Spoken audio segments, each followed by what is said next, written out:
The man says he is just an inhabitant of planet Earth, a civilized place. He spits blood and a child calls out to old man Sahu, saying that her mother asked her to bring this for him. The old man thanks her. The child places the small bread roll on the floor and asks him to get better and make more of that soap. With that, the little girl leaves in the blizzard. And once again, he says, I am an inhabitant of planet Earth, someone who came from a civilized world 50 years ago. He doesn't know how, but he ended up in this weird world. He was on his way to a lecture with his coworkers when they were swept away by a landslide. It seemed obvious that everyone had died, but they woke up in this strange world. In front of a giant fox with 3 tails and a 2-headed snake. Strange people with the power to fly through the skies. That reminded him of some of the novels he read from time to time. However, even though he was aware of this, he never imagined that all of his colleagues would have a much better life than the one he led. Creatures known as the sages appeared from the skies and were impressed by the talents his friends had, and each of them was taken to different parts of the world and the heavens. In that place, only he and director Kim were left. For some reason, they both held out hope that since they had also come from another world,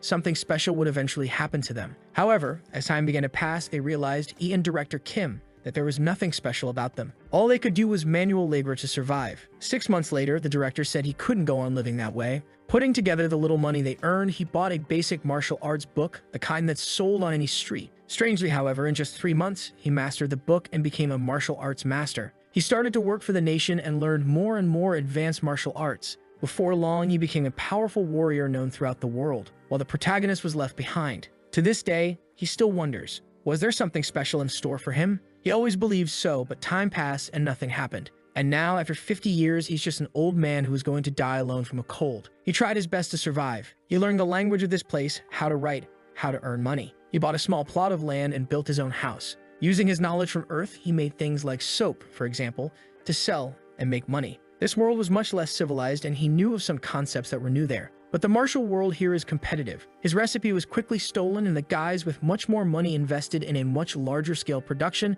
and he was sort of pushed out of the market. Only in other novels do you invent soap and become a billionaire. Since then, it hasn't been easy to make even enough money to get by. And now there he was, waiting for death after being rejected by this world. He wonders what they expected him to do. He tried his best. So what was the right path? Why was he chosen if he wasn't special? And why did he have to keep on living just to have everything taken from him? At that moment, he no longer even had the energy to keep his eyes open, while thinking that all he wanted was a little more power or perhaps opportunities. And just like that man, he died. However, we can't end everything here. There he is, waking up, looking at his own hand, wondering why he's alive and why he's wearing the same clothes he had on when he arrived from Earth. In front of him are all the people who work with him, nursing headaches, wondering where they are. And that's when it hit him. He had come to this world with the power, yes indeed, the power of regression. Right after that, one of the guys there, who I think is that Kim guy, comments that they were on a trip. So how did they end up there? Obviously, this is the very first day they arrived, right after the accident. Strangely, when they hit the ground, he saw a strange light and opened his eyes there. The problem is this was 50 years ago. It's hard for him to really remember how things worked. Someone is calling for manager Sahu, and while our boy is there wondering what he should do now that he has regressed. In most regression stories, the person abuses their knowledge of the future. However, all he learned was how to make soap, and he doesn't even remember the past because he ended up living for too long. At this, the guy was calling for him shouts, calling for Sahu Yun Ryam, and tells him to look over and stop ignoring everyone. Our boy is about to apologize for not turning around, and the guy just punches him in the face out of nowhere. The girls there and the others just stand there with their mouths open, confused. The guy who called him said he's an idiot, that he must have fallen asleep while driving and made everyone fall into that hole. Apparently, the guy has no idea that they actually died, since he says almost everyone died. My friend, let me tell you a little secret. Rian, however, had forgotten. It had been a long time, since anyone had even called him manager. That's why he didn't realize this guy was referring to him. And the guy asks if manager Sahu is trying to lose his job the moment they get back. The protagonist recognizes the guy as Section Chief Jun Myonghun, the son of a butterfly. A scumbag who only got the position because he's the son of some director or something like that. 32 years living in pure nepotism and a bastard who always made his life difficult. The guy is there chewing him out while everyone's asking him to calm down. Sahu starts to get up, remembering that on the day he was driving, he really was a bit tired. That's because the bastard John had dumped all of his own work on our boy to handle. Not to mention he wasn't even supposed to be the one driving on this trip. The guys are screaming, everyone trying to calm him down, while Sahu's memories are slowly returning. On that day, in the past, something similar happened. He thought he was in the wrong, and just kept apologizing, all hunched over. And that's how he went on living for the next 50 years, always apologizing, lowering his head. Even when bandits robbed him, he would apologize. When the martial artist humiliated him, he apologized. However, after years and years of a life like that, he began to realize something. It's necessary to control your behavior around people you can't handle. However, there are different situations. At this, he calls out to Chief John and says that he knows he's angry, but now wasn't the time to be pointing fingers at each other. That John guy comes over to throw another punch with a lovely comment about his mother. Whoa, and it landed square on his cheek. I thought our boy was going to defend himself. Ah, hold on, he's giving him that stare down, saying that he'll never have to kneel before someone he can actually handle, and he serves one right back to his cheek. Everyone stood with their mouths agape as he moved forward, saying that in his past life he had been beaten by countless martial artists, an uncountable number of times. He lands another direct hit and he remembers. The bandits were much more aggressive and he would get beaten up even for just gathering herbs on the mountain. The same thing would happen when he didn't pay his taxes. And now there he is, beating the hell out of the guy. In this violent world, he had managed to gain something that these people at this moment did not have. He knew exactly how the human mind worked. The moment you land a punch right in the eye, fear is amplified. After taking a few more, only 2 words instinctively leave the mouth. Right then, John, trembling all over, just utters the famous line, "I'm sorry." The protagonist might not have the mythical talents that those sages from the heavens seek, or the martial prowess necessary to become famous in this world. However, he did have the ability to change his destiny. That fool John is there with his hands on his head completely subdued, while the others call out to Seo and ask him to calm down a bit, How could he beat up his coworker like that? Our boy immediately plays the normal person card, saying that he accidentally lost his head and offers a sort of apology. Manager Kim says that there's no point in apologizing to them. That John guy might have crossed a line, but he went too far by pummeling the guy like that. Seo knows that of all the people there, the only one who will sort of stick with him is Director Kim, so he kind of agrees with the guy. This man is going to become one of the strongest martial artists as soon as he starts learning. Sogi has to support this guy and stay close to him. Obviously, this was all just his plan for now. He goes over to John and apologizes, saying that he really did overreact. John looks like he wants to say something, but one little glare from him and the guy turns away, crapping his pants. Kim takes a look at the forest there, and says they have to get out of this place and find a village or something of the sort. Seo knows that's the logical thing to do. However, it's a shame that logic doesn't work in this world. This was the world of immortals, where everyone is trying to secure their own immortality, and the only rule that exists in this place is that the strong devour the weak. Anyone in this world with a sword in hand will fight for fame and honor. The name of this forest is the Path of Ascension. Unfortunately, there is no nation, village, or anything nearby. At this, he calls out to Kim and says that the sun will be setting soon, so maybe they should make a camp in a safe place. The man agrees, saying he's right, but wants to know, where's their car that was full of supplies?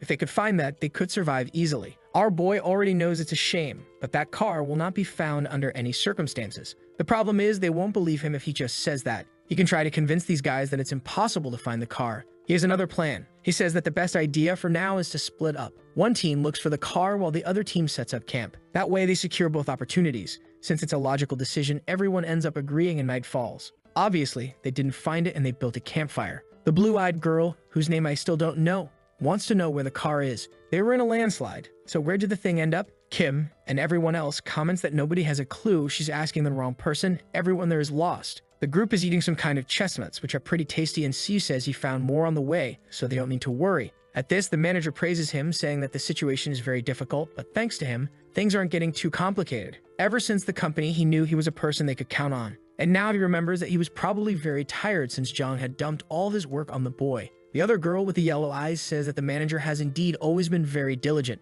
The little devils are all laying on the parades, right? It's a shame he already knows these wretches are all going to abandon him. In his past life, Seo only found this cave after hours and hours of walking in the dead of night. And now he says that it was by luck that he found this place, while thinking that he has to take advantage of this short moment because this is the last night they'll be able to laugh like this. A short time later, under the moonlight, he's trembling as he says he welcomes the Lord of the Forest. A three-tailed fox in front of him says that the boy has a very strange smell for a human, has lived for over 1,000 years and has never smelled anything like it. At this, the people who were waking up in the cave come outside and they all get a fright too. In his memory, Seo tells everyone to kneel and respect the Lord of the Forest. At this, the fox says that every time it meets a human, it remembers why they are idiotic and rude. It would have already torn off everyone's limbs, but it seems one of them knew how to respect the forest, and that's why they would be forgiven. However, with that said, they were in the territory of the Lord of the Forest and would have to pay the price, so one of them would have to offer an arm to stay there. Seo remembers in his past life, no one knew what to do when this creature appeared,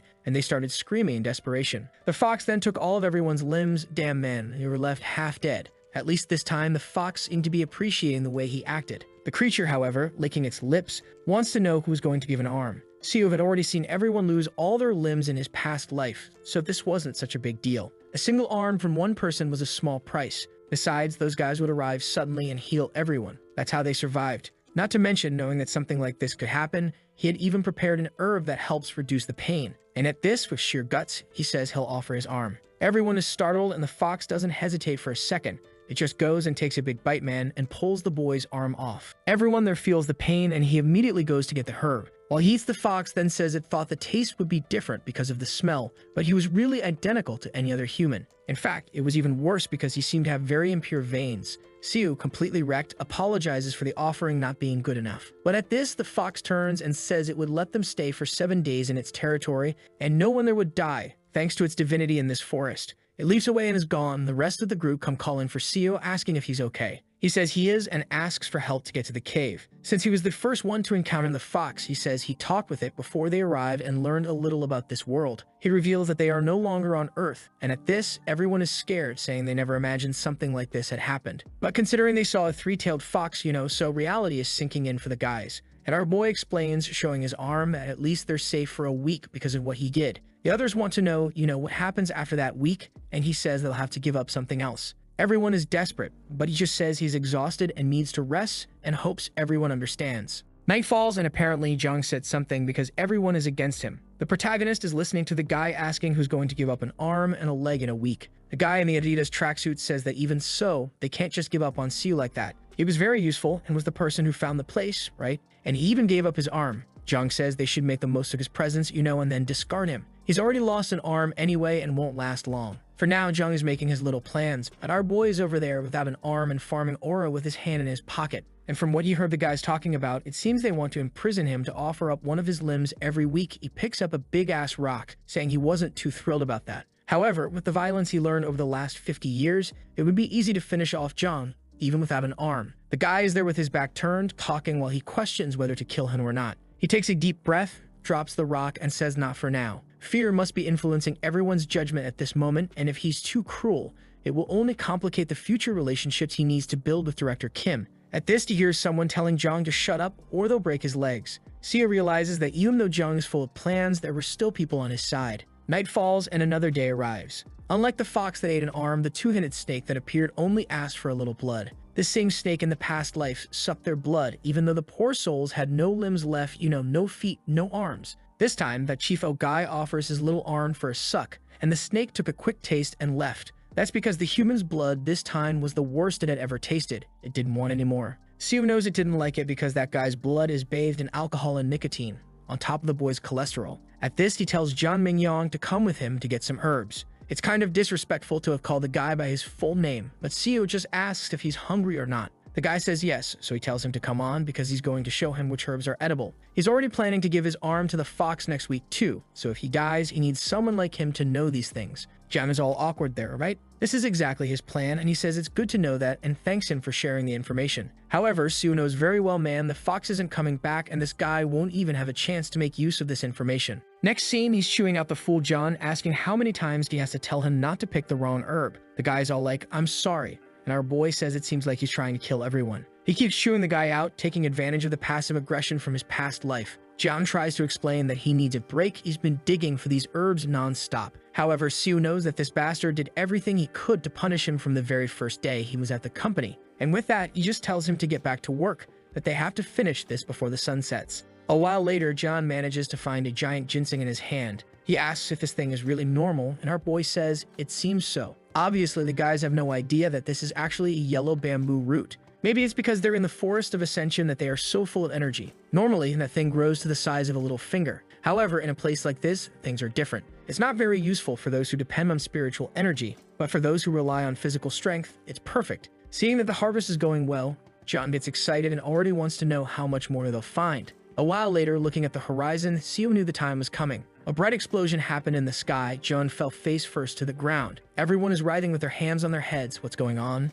Some guys appear in the sky, saying it's a surprise but found so many talented people. The one in the background in a yellow robe tells Byulko to disappear because they belong to him. The guys are all arguing there while Kim wants to know who they are, what's going on. The one in the black robe comments that only 3 of them had spiritual roots and the rest seemed like normal mortals. He extends his hand, making a golden ball, and throws an attack at Jun. The old man appears excited, saying that the boy really did have the power of the golden thunder. The one who looks like a woman with black lipstick, who I don't know if it's a he or a she, Yuno says it's his turn now and plays a little tune. Right then, the blue-eyed girl starts to writhe in agony, screaming desperately, while the other one celebrates, saying she found a perfect immoral route. The muscular guy puts his hand on the shoulder of that chief oak guy and says he has a sacred body. He will be taken as a disciple of Asura. The guy is clearly kind of scared, not knowing how to respond while feeling the pressure from the man. But the one with the black lipstick says that maybe he'd be better off in the Valley of Ghosts, a perfect place to seek immortality and dominate the heavens. They all seem to be arguing over who gets to keep Chief O, while Kim is kind of confused by everything that's happening. Suddenly, the guy in the golden robe pulls out a small pot and sucks John inside, saying that humans are too indecisive and he will take him to the path of ascension regardless. The muscular man sees that our boy lost his arm to the fox and says that he really is very brave. He might just be a regular mortal, but he really was quite a boy. Siu thanks him, but at this, the guys are already leaving, saying their work there is done. They should take advantage of the fact that this forest would be safe for 10 years since they passed through. Kim, desperate, tries to say that they need help because they don't even know how to get out of this place, but the guys have already left. Siva knows in his past life he shouted and shouted but was ignored like an insect, so it's not even worth it. At least just as everyone's bodies were restored in the past life, in this one he got his arm back. Kim, however, wants to know what they are going to do to survive in a forest like this. Strangely, a bunch of stars seems to be heading in a certain direction, and he wonders why. The next day, inside the cave, the girl is suffering, spitting blood. The other one there in the green clothes, I already realized that these girls must not be important, because I still don't know their names. She comments that her friend there in the pink clothes is not doing well. What do we do? Siva just asks to wait a little longer. What if someone shows up to heal her, right? It would be a huge coincidence. The group finds it a bit strange, but right then, someone enters the cave and says that them suffering in this place were like ants trying to defeat a dragon.